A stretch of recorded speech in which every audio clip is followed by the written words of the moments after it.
Oke, teman-teman bisa melihat screen ya? Bisa, Pak. Bisa, Pak. Oke. Bisa, Ya. Pak. Bisa, Pak. Ini juga masih PPT saya yang pertama. Saya akan sedikit melanjutkan saja ya. Ini sudah kita kemarin bahas ya, mengenai sejarah juga semua sudah ya. Kemudian ya ini mengenai bioelemen ya, sedikit saya singkat mengenai bioelemen ya. Jadi ada namanya bioelemen, berarti memang adalah elemen-elemen yang memang menyusun sistem biologis ya. Jadi yang banyak, jadi kurang lebih ada 25 jenis ya unsur yang memang menyusun sel hidup ya. Dan ya tabelnya di situ ya. Jadi ada yang memang sangat banyak jumlahnya ya, major element, dan ada juga yang trace element ya. Jadi ada major element, ada trace element. Nah, ya kita perlu untuk mengetahui ini semua ya. Kenapa? Karena ya kita kemudian bisa mengetahui nanti ya fungsinya seperti apa. Misalnya saya berikan contoh di sini, kita perlu tembaga ya, copper, tapi dalam bentuk sebagai trace element, jadi jumlahnya itu sangat sedikit. Trace element itu artinya jumlahnya itu sangat sedikit. Kenapa? Karena sebenarnya sih dalam beberapa enzim yang kita miliki di dalam tubuh kita, khususnya juga di dalam mitokondria, ya, beberapa enzim, beberapa protein itu hanya bisa berfungsi dengan baik kalau memang ada CU-nya di situ ya, ada unsur CU-nya di situ, ya, dan itu salah satu yang sangat penting ya. Demikian juga misalnya ada zat besi ya, iron ya, kemudian ada kalsium ya, dan yang paling banyak itu adalah oksigen. Oksigen itu yang menyusun paling banyak satu komposisi di dalam sel dan tubuh manusia gitu ya. Jadi oksigen itu yang paling banyak. Kemudian ada karbon, ada hidrogen ya. Itu 3 unsur utama yang memang sangat banyak dan sangat sering ditemukan di dalam senyawa-senyawa di alam ya. Senyawa-senyawa itu khususnya adalah senyawa-senyawa yang dikandung di dalam sistem hidup ya, organisme hidup. Jadi oksigen, karbon, dan hidrogen itu yang paling banyak. Nah, kemudian ada juga biomolekul ya. Nah, biomolekul ini yang kita akan pelajari secara khusus dan spesifik di dalam biokimia ya, karena memang strukturnya yang sangat besar dan sangat kompleks ya. Jadi struktur biomolekul itu berbeda dengan senyawa organik biasa. Senyawa organik biasa ya strukturnya tidak sekompleks biomolekul, karena biomolekul itu sangat besar molekulnya dan memiliki fungsi yang unik ya, sesuai dengan strukturnya nanti ya. Jadi kita akan kenal misalnya ada asam nukleat ya, atau DNA atau RNA ya, ada protein ya, protein itu adalah polimer juga ya, polipeptida, ada juga lipid ya, sistem membran. Nah, itu suatu jaringan yang sangat besar ya, suatu molekul yang sangat besar dan strukturnya kompleks ya. Dan memang karena kompleksitasnya itu ya menentukan fungsinya ya. Jadi kita pelajari strukturnya, kemudian kita lihat kompleksitasnya, kita lihat fungsinya. Nah, kemudian kita lihat di sini apa ciri pembeda makhluk hidup ya. Jadi pertama ya, derajat kekompleksan kimia dan organisasi mikroskopinya tinggi. Jadi apa yang membedakan kenapa satu sel tubuh kita ya yang begitu kecil itu bisa kita sebut sebagai sel hidup, sementara misalnya batu ya, batu itu cukup besar ukurannya tapi dia tidak bisa disebut sebagai sel hidup ya. Di dalam batu sendiri ya ada sel-sel hidup, maksudnya ada di permukaan batu itu ada mikroorganisme, ada tumbuh-tumbuhan mungkin, tumbuhan-tumbuhan kecil yang hidup di batu, tapi itu tidak termasuk sebagai batu ya.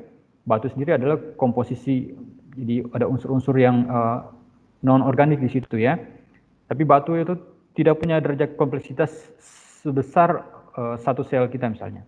Ya, kompleksitas yang dimiliki dalam satu sel kita, satu sel saja itu sangat luar biasa, jauh lebih tinggi dibandingkan dengan suatu batu ya, atau mungkin satu gedung misalnya gitu ya. Kompleksitas dari satu sel kita itu bahkan bisa jauh lebih kompleks daripada satu gedung yang mungkin kita lihat ya. Jadi gedung sebagai suatu susunan sistem anorganik ya. Jadi maka dari itu kompleksitas kimianya itu sangat tinggi dan ada sistem yang begitu tertata ya, terorganisasi ya, sampai levelnya itu adalah level molekul ya, sampai levelnya itu mikroskopik ya, dan bisa berinteraksi, ada interaksi juga di antara molekul-molekul tersebut ya, dan interaksi tersebut kemudian ya begitu dinamis ya, dan kemudian bisa ya melangsungkan suatu proses kimia di situ ya. Proses kimia ini yang kita sebut biokimia itu ya, ada metabolisme di dalam situ ya, ada enzim yang mengkatalisis berbagai reaksi kimia ya, ada transfer gugus fungsi ya, ada menghasilkan suatu molekul ya, ada penguraian molekul yang lain ya, dan begitu kompleks ya. Nah, kemudian ciri lain berikutnya adalah sistem yang ekstrak mengubah ya, menggunakan energi dari lingkungan ya. Jadi kita misalnya untuk bisa bertahan hidup maka kita harus menggunakan bahan bakar yang ada di lingkungan ya. Bahan bakar apa maksudnya? Bahan bakar itu adalah suatu molekul-molekul kimia yang memang kita temukan di sekitar kita, yang kita harus uraikan untuk menghasilkan energi ya. Misalnya makanan kita, karbohidrat, lipid, protein ya, kita perlu untuk dapatkan itu semua nanti di dalam suatu sistem yang kita sudah miliki, yaitu sistem pencernaan kita dan sistem penyerapan energi ya yang ada di dalam sel ya. Itu semua akan mengubah struktur dari molekul-molekul yang kita dapatkan di sekitar alam kita itu ya, makanan-makanan kita itu akan kita ubah struktur kimianya, lalu kemudian menghasilkan suatu energi ya. Energi itu kemudian ada sebagai suatu bentuk molekul yang kita sebut nanti ATP ya, atau GTP ya, adenosine trifosfat atau guanosine trifosfat, dan bentuk yang mirip-mirip ya. Ya, kemudian itu molekul-molekul berenergi tinggi yang kita gunakan juga untuk menjadi penopang untuk sistem kehidupan kita ya. Nah, kemudian ada fungsinya yang jelas dan terdefinisi ya. Jadi setiap sel-sel kita itu memiliki organel ya. Organel itu juga memiliki komponen-komponennya sendiri masing-masing ya. Jadi misalnya inti sel ya, inti selnya itu ada bagian yang proteinnya juga sendiri, ada bagian yang membran inti selnya juga sendiri ya. Kemudian ada juga yang DNA-nya juga sendiri ya. Ada yang berfungsi juga untuk sintesis ribosom juga sendiri ya. Ada yang ya banyak sekali di dalam, bahkan inti sel. Inti sel itu sangat kecil di dalam sel gitu kan. Tapi itu semua fungsinya terdefinisikan dengan jelas ya. Setiap komponen-komponennya terdefinisikan dengan jelas dan teratur ya.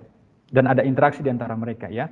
Lalu kemudian sistem yang jauh lebih kompleks lagi, maka kemudian satu sel itu bisa memberikan pengaruh kepada sel yang lain ya. Dan nanti kemudian berkembang lagi satu jaringan bisa mempengaruhi jaringan yang lain, berkembang lagi satu organ bisa mempengaruhi organ yang lain, lalu berkembang lagi manusia bisa kemudian dipengaruhi oleh lingkungannya ya. Nah, itu kompleksitasnya tuh sangat rumit ya. Bahkan lingkungan kita ini dipengaruhi oleh bagaimana aktivitas manusia ya. Dan jadi ada hubungan yang begitu erat di antara setiap level tingkatannya itu ya, dari level molekul ya sampai levelnya itu adalah organisme ya. Nah, kemudian juga setiap organisme itu harus bisa melakukan replikasi ya, replikasi dan reproduksi. Jadi ada organisme yang harus membelah sel ya, membelah sel-selnya untuk menjadi sel yang lebih banyak ya, dari sel induk membelah menjadi sel yang anak-anaknya gitu. Nah, itu adalah satu proses replikasi ya. Nah, replikasi itu ya sebenarnya juga dimiliki oleh sel-sel manusia ya, sel-sel hewan, sel-sel tumbuh-tumbuhan juga dimiliki ya. Dan ada sistem reproduksi ya, sistem reproduksi dimiliki juga oleh ya hewan dan tumbuhan ya, termasuk manusia ya. Manusia bisa bereproduksi ya untuk menurunkan informasi genetiknya dari satu generasi ke generasi berikutnya. Demikian juga tanaman, demikian juga hewan ya. Oke. Nah, itu kira kurang lebih ada 5 ya, ada 5 ciri pembeda di makhluk hidup dibandingkan dengan sistem anorganik yang memang tidak hidup. Karena sekali lagi sistem anorganik itu kompleksitasnya tuh rendah ya. Kompleksitasnya rendah sehingga dia tidak bisa ya mendukung suatu fungsi kehidupan ya. Nah, itu kita lihat dari sudut pandang seperti ini ya. Kita ini melihatnya dari sudut pandang secara sistem bio ya, secara sistem scientific biokimia begitu kan. Nah, tapi yang bisa untuk benar-benar memahami sesuatu dikatakan hidup ya atau tidak hidup ya, itu ya ada juga sistem yang metafisik, ya, yang memang itu di luar cakupan dari mata kuliah ini, ya. Tapi itu adalah sesuatu yang memang kita bisa percaya, ya, kita bisa percaya bahwa ya Tuhan sebenarnya yang memang memegang kontrol, gitu kan. Ya, Tuhan yang memang memegang kontrol untuk setiap sistem di dalam sel kita, ya. Nah, sel kita ini hari ini ada sel yang mati, ya, tapi ada juga sel yang kemudian bisa membelah berkembang, ya. Besoknya demikian juga, demikian seterusnya, ya. Tapi yang menjaga semua itu supaya tetap ada dalam sistem yang begitu teratur, ya. Itu kan di luar kendali manusia, di luar kendali kemampuan manusia, begitu, ya. Kita bahkan juga tidak bisa mengontrol setiap sel-sel kita. Jadi memang itu semua ya sudah didesain dengan sangat luar biasa, sangat indah oleh Tuhan, begitu. Ya. Oke, ini juga ada kaitannya dengan dasar sel, ya. Jadi karena memang kalau kita bicara mengenai sistem hidup, maka semua organisme hidup itu pasti terdiri dari sel, ya. Ada sel. Sel itu kan ada batasannya, yaitu ada dinding sel atau ada membran sel yang memang memisahkan sel dari lingkungan di sekitar sel. Ada organisme yang hanya uniseluler, sel tunggal, dan ada organisme yang punya selnya itu sangat banyak, ya. Dan kita bicara mengenai sel, berarti kan sel merupakan satuan struktur dan fungsi dari semua organisme, ya. Organisme hidup pasti harus memiliki sel. Kemudian ada membran plasma. Kemudian ada membran plasma. Membran plasma itu yang kemudian menjadi pemisah, ya, antara sel dengan lingkungan di sekitarnya. Ya, kemudian ada sitoplasma, itu adalah cairan yang ada di dalam sel, ya. Ada komponen protein-protein juga, dan semua yang memang terlarut di dalam sel itu disebut sebagai sitoplasma, ya. Sitoplasma sendiri nanti ada bagian yang memang mengandung bagian cairnya saja, ya, dan beberapa zat-zat terlarut yang ada di dalam situ ya kita sebut sebagai sitosol. Kemudian ada juga partikel yang tersuspensi, ya. Nah, kemudian ada nukleus, ya. Nukleus itu untuk eukariot, dan ada nukleoid untuk prokariot, ya, dan archaea. Nah, kemudian ada genom, ya. Genom itu adalah suatu informasi genetik yang lengkap, utuh, ya, dari suatu organisme, ya, yang ada di dalam inti selnya kalau untuk eukariotik, dan ada di dalam nukleoid, ya, ada di dalam bakteri misalkan, ya. Jadi genom itu adalah suatu rangkaian informasi genetik mengandung jadi DNA yang jumlahnya sangat panjang, ya. Biasanya untuk rata-rata manusia itu satu selnya itu punya sekitar 3 miliar pasang basa, dan itu semua disebut sebagai genom. Ya, genom itu adalah informasi genetik yang lengkap, ya. Nah, kemudian kita lihat di sini ada sel, ya. Ada sel hewan, ya. Nah, kita lihat di situ ada beberapa organel-organel yang dimiliki oleh sel hewan, ya. Ada ribosom, ya, untuk sintesis protein, kemudian ada peroksisom, ya, untuk mengoksidasi asam lemak, ya. Kemudian ada sitoskeleton, ya, untuk membantu supaya sistem sel itu tetap utuh, ya, menjaga untuk mensupport sistem selnya, ya, supaya tetap utuh, ya. Sitoskeleton. Kemudian ada lisosom untuk menguraikan berbagai komponen-komponen yang sudah tidak dipakai di dalam sel. Kemudian ada retikulum endoplasma, ya. Ada badan Golgi, ya. Ada juga ini di sini transport vehicle, ya. Transport vehicle, ya. Ya, untuk menghubungkan antara retikulum endoplasma dan badan Golgi, ya. Kemudian juga ada badan Golgi sendiri, ya. Badan Golgi ini berfungsi untuk mempaket, ya, dan kemudian mentarget protein yang akan menuju ke organel yang lain, ya, untuk diekspor gitu. Kemudian nanti ada retikulum endoplasma yang halus, retikulum endoplasma yang kasar.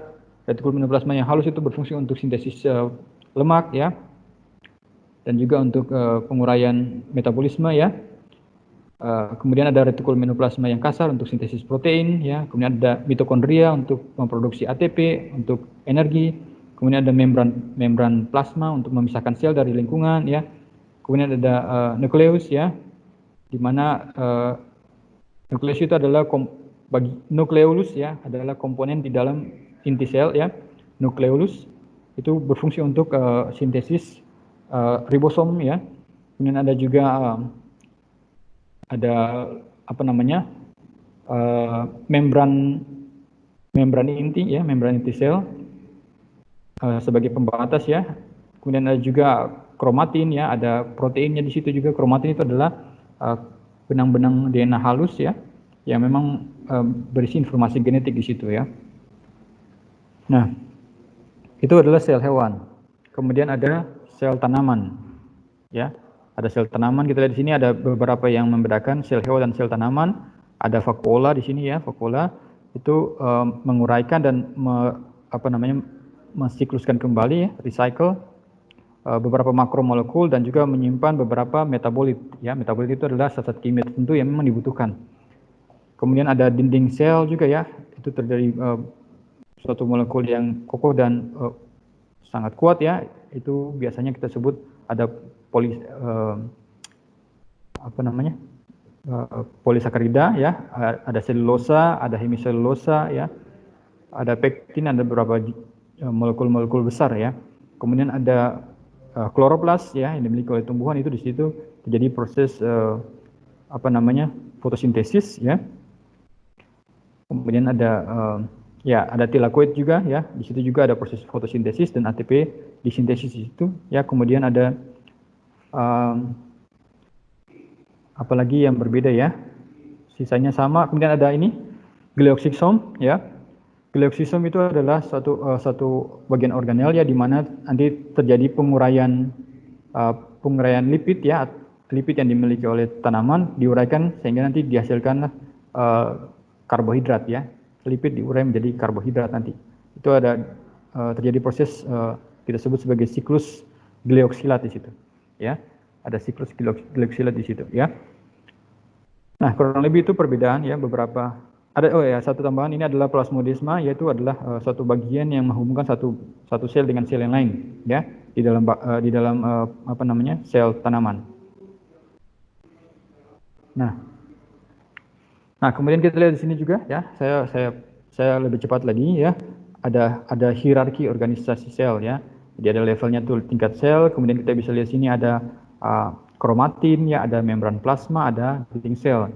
Nah, kromatin itu adalah suatu polisakarida, adalah polimer ya, adalah suatu polisakarida yang memang tersusun dari unit-unit penyusunnya ya.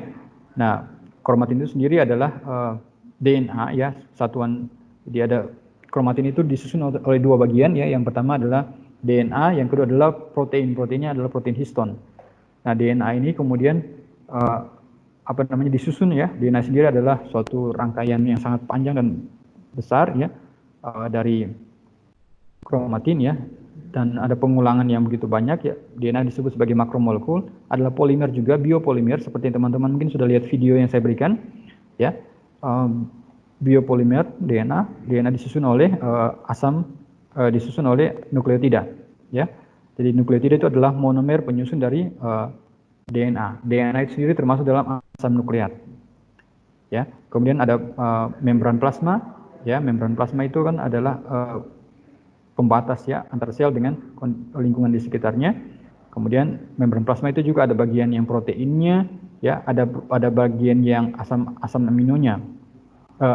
Ada bagian yang asam lemaknya ya. Jadi membran plasma itu ada bagian proteinnya ya, ada bagian juga yang lipidnya ya. Jadi kalau yang bagian proteinnya, protein sendiri disusun oleh asam amino ya. Protein itu adalah suatu polimer, kemudian asam amino itu adalah monomer yang menyusun protein. Kemudian ada juga komponen membran plasma yang lain, yaitu adalah lipid ya.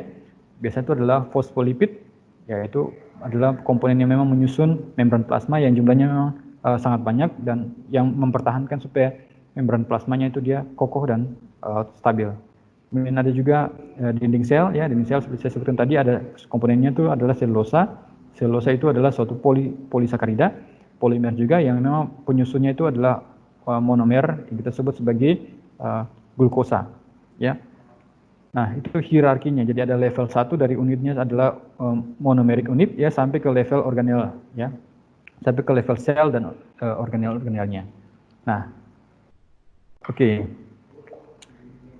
Sampai di situ ada pertanyaan tidak? Saya Pak, Ya, silakan. Oke. saya mau tanya Pak, ini mungkin agak keluar konteks sedikit, tapi saya masih Ya, penasaran sih. Kan di sini di sel ini kan ada dua retikulum endoplasma, yang satu yang ya, kasar, satu yang ya, halus. ya. Saya penasaran Pak, dari SMA sini, kenapa mereka disebut kasar sama halus? Apakah mereka sebenarnya strukturnya sama, tapi yang satu halus, satu kasar, atau gimana Pak gitu? Oh, oke, oke, sip. Thank you juga ya. Nah, kenapa disebut retikulum endoplasma halus? Ya, karena retikulum endoplasma ini tidak nempel di situ ya, tidak ada nempel di situ ribosom. Jadi ada ribosom itu adalah apa namanya, subunit.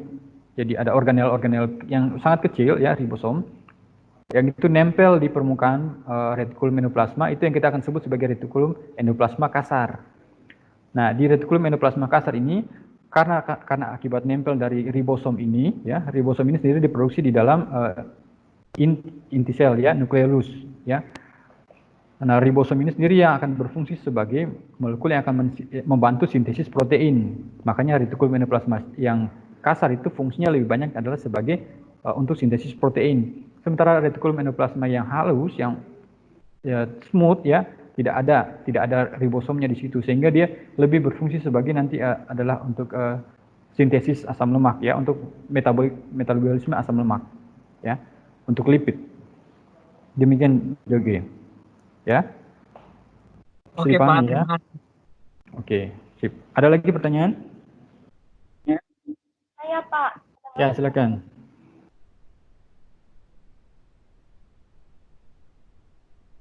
Silakan, silakan. sampai monomernya kan Pak. Iya, sampai ke monomer.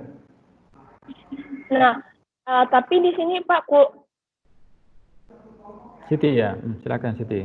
kurang kurang lebih ini lagi Pak, kurang lebih singkat lagi karena kan di Kenapa Siti? Maaf, suaranya keputus. Halo? bentar ya Pak. Ya, sudah. Ya Sudah. Pak, Ya, kedengaran nggak Pak? ya sudah kedengaran. Nah Pak, kan di sini dari level organelnya, dari selnya kan Pak, sampai ke monomernya. Ya, Sampai ibaratkan unit terkecilnya kan Pak. ya. Nah, tapi di sini di nukleotida yang ini kan monomer penyusun DNA, Mas. Saya jadi bingung Pak, karena belum sampai tingkat yang kecilnya Pak, kayak misalnya protein kan asam amino penyusunnya, kenapa disebutkan jenis-jenisnya Pak? Kan Ya. asam amino penyusun banyak. Ya. Sama yang ini Pak, nukleotidanya yang monomer DNA. Itu kan ada hidrogen sama asam fosfat juga. Ya. Fosfat. Ya, ada fosfatnya juga. Nah, kenapa nggak disebutkan sampai di situ Pak? Nah, ini jadi namanya kenapa disebut monomer ya? Karena nanti ada unit itu diulang. Jadi bagian unit itu diulang. Jadi ada bagian unit itu diulang. Jadi unitnya sama nih yang bisa diulang, atau unitnya juga ada bagian komponen yang bisa berbeda yang bisa diulang ya. Jadi dan kemudian mereka punya satu ciri. Jadi ada satu ciri unik yang sama dari monomer tersebut ya. Jadi dimiliki oleh semua monomer-monomernya ya. Misalnya seperti asam amino ya, dia punya karbon alfanya ya, kemudian ada gugus aminonya dan gugus karboksilatnya ya. Untuk nukleotida juga sama ya. Ini satu rangkaian ya. Jadi memang rangkaian ini sendiri setiap nukleotida itu terdiri dari ada 3 komponen sendiri ya. Yaitu yang pertama adalah gula ribosa ya, nanti kemudian ada basa nitrogennya dan ada gugus fosfatnya. Itu setiap nukleotida tersusun dari 3 komponen ini ya. Nah, nukleotida ini kemudianlah yang akan menjadi unit pengulangan yang akan menyusun DNA. DNA sendiri ada bagian, jadi nukleotidanya itu bagian basanya itu sendiri ada 4 ya, ada 4 jenis, nanti kita akan pelajari sama-sama. Ya, nanti kita akan pelajari sama-sama di slide berikutnya nanti ya, di bagian berikutnya nanti. Tapi yang jelas dia punya keunikannya itu adalah bahwa ada suatu bagian yang sama ya, yang memang bisa diulang terus-menerus gitu ya. Jadi satu komponen, kalau hanya misalnya fosfat saja berarti tidak bisa kita sebut monomeriknya. Kenapa? Karena fosfatnya itu tidak bisa terpisah dengan, kecuali fosfatnya diulang dengan sangat banyak, tapi tidak bisa ya. Fosfatnya tidak bisa diulang dengan sangat banyak ya. Kalau cuman ribosanya saja, ya gula ribosanya yang kita sebut sebagai monomerik, berarti kita harus hanya mengulang gula ribosanya saja. Berarti itu kan bukan DNA. Jadi ini satu komponen gitu ya. Jadi fosfat, gula pentosa, dan juga basa nitrogennya itu sebagai satu komponen yang memang akan menyusun DNA misalnya atau RNA. Seperti itu. Nah, baik Pak. Terima kasih Oke, Pak. ya. Oke. Nah, kemudian saya lanjutkan lagi ya. Yang jelas bahwa kita perlu energi ya. Setiap sel itu perlu energi ya. Itu 3 kebutuhan sel. Satu yang paling utama itu adalah energi ya. Jadi kita perlu untuk tahu bagaimana cara memperoleh energi, kemudian mengubah energi, dan kemudian juga menggunakan energi ya. Nah, kemudian ada sistem di dalam tubuh kita ya, di mana ada terjadi ya metabolisme ya, ada katabolisme dan ada anabolisme. Katabolisme itu adalah penguraian molekul-molekul yang kita dapatkan dari alam di sekitar, lalu kemudian diuraikan menghasilkan suatu energi ya. Energi itu kita sebut dalam bentuk ATP, adenosin trifosfat ya.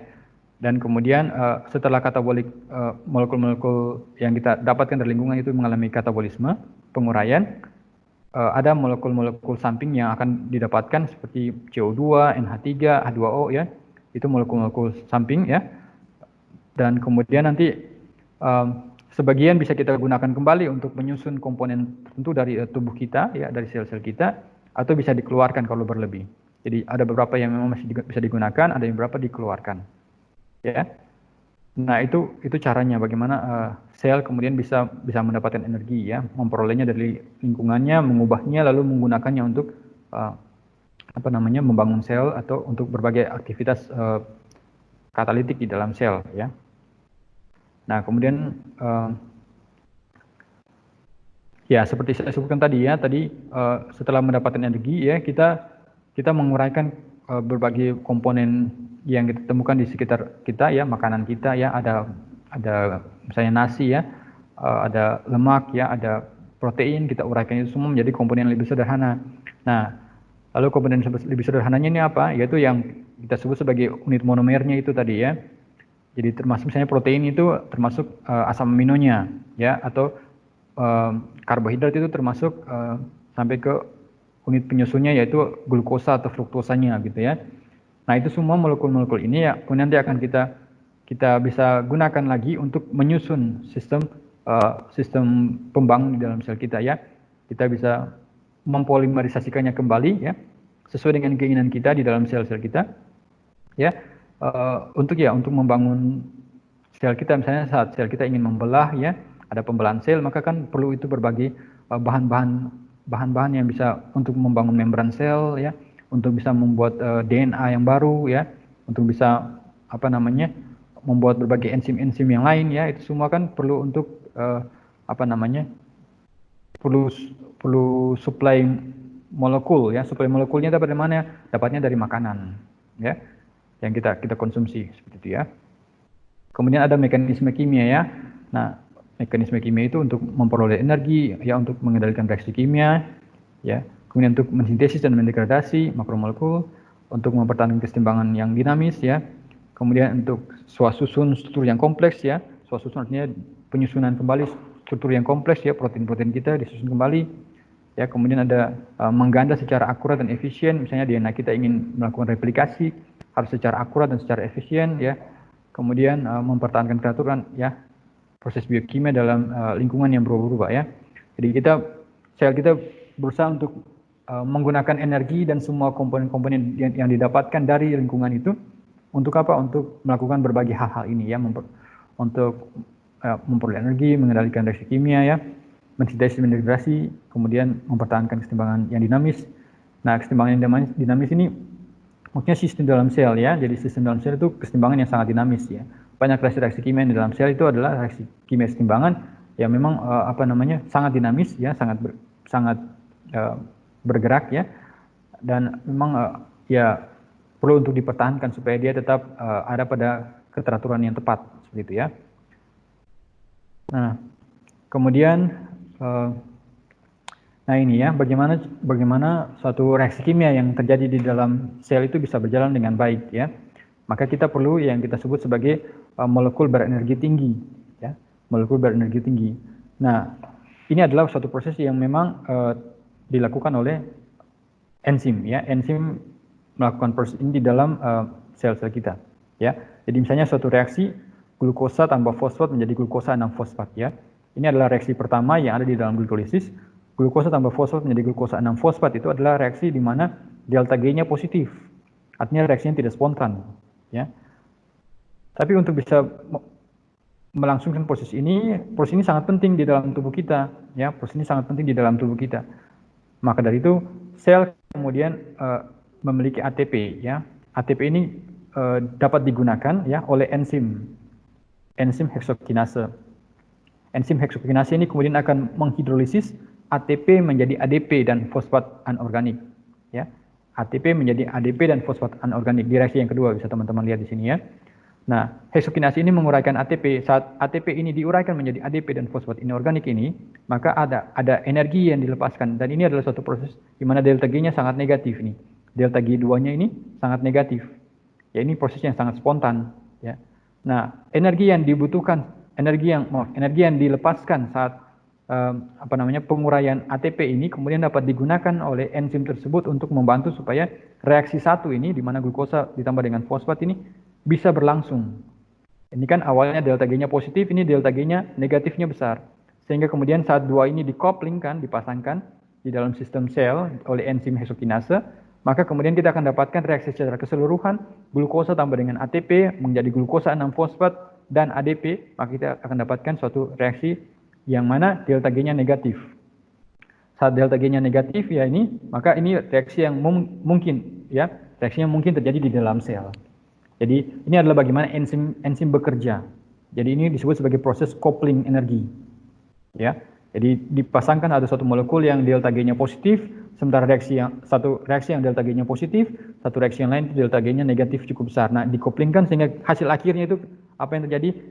Reaksinya itu adalah reaksi yang mungkin untuk terjadi di mana delta G-nya itu menjadi negatif, ya. Ini adalah reaksi pertama yang terjadi di dalam siklus glikolisis, di dalam proses glikolisis di dalam tubuh kita, ya.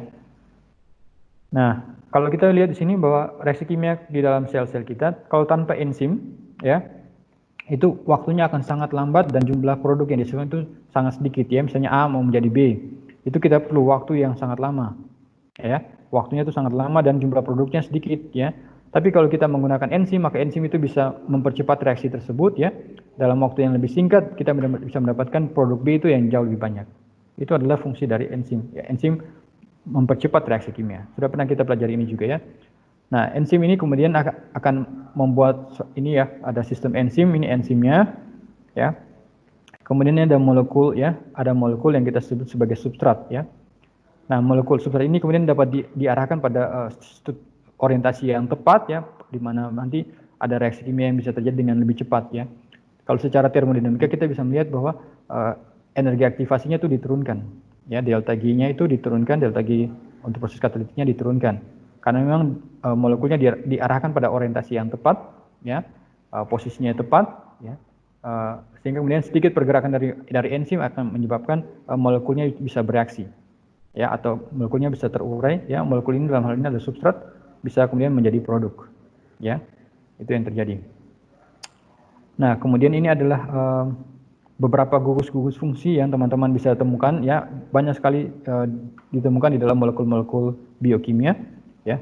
Jadi ada metil, ada etil, ada fenil, ya.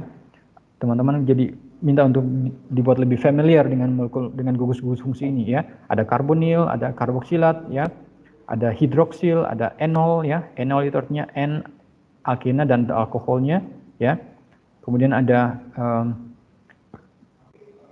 fosforil, ya. Ada tioester, ya. Ada disulfida, ada sulfidril, ya. Ini, ya. SH, ya, ini. Kemudian ada imidazol ini, ya. Ada cincin imidazol, ya. Ada guanidium, ya, ini. Guanidium, menurut saya guanidinium, ya. Guanidinium, ya. Ini, ya. Ada gugusnya ini, semuanya bisa teman-teman lihat, ya. Saya minum sebentar, ya. Oke, silakan, ada pertanyaan? Kalau ada pertanyaan, silakan.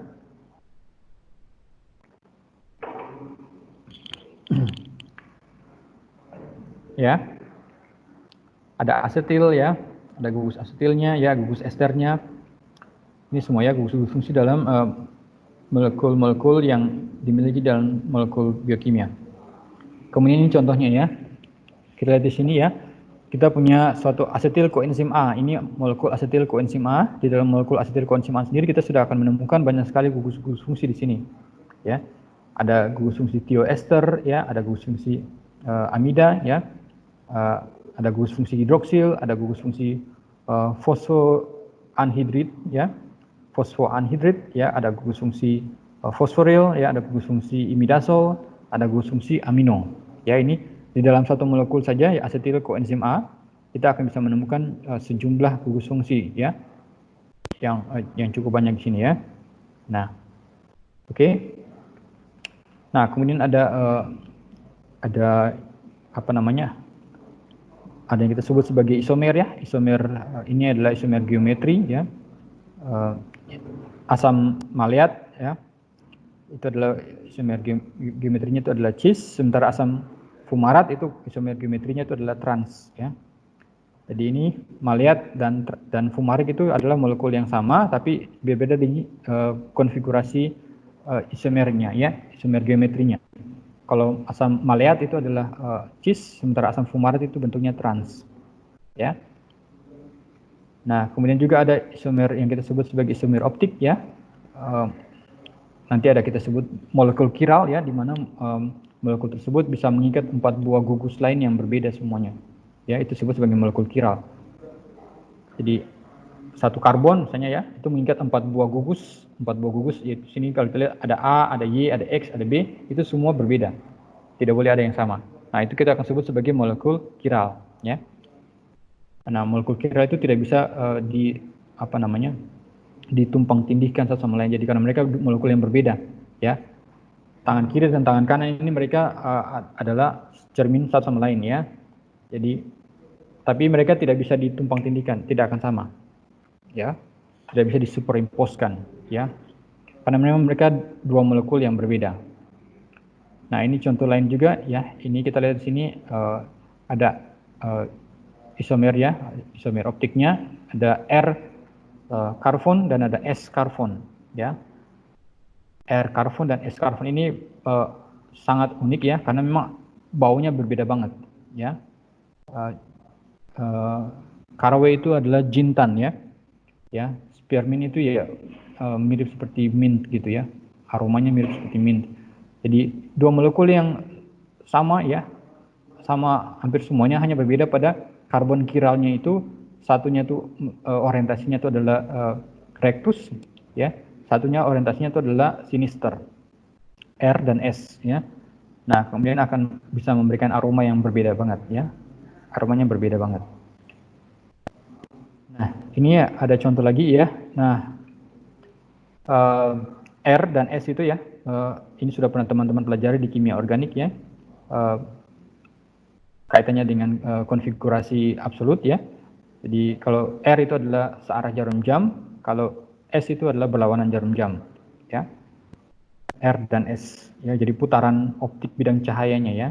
Jadi kemudian putarannya juga itu sesuai dengan urutan prioritasnya ya, urutan prioritas mana yang duluan ya, 1, 2, 3 mana yang duluan. Oke. Itu semua ada aturannya kan, nanti teman-teman bisa cek itu. Seharusnya sudah kita pelajari di dalam kimia organik.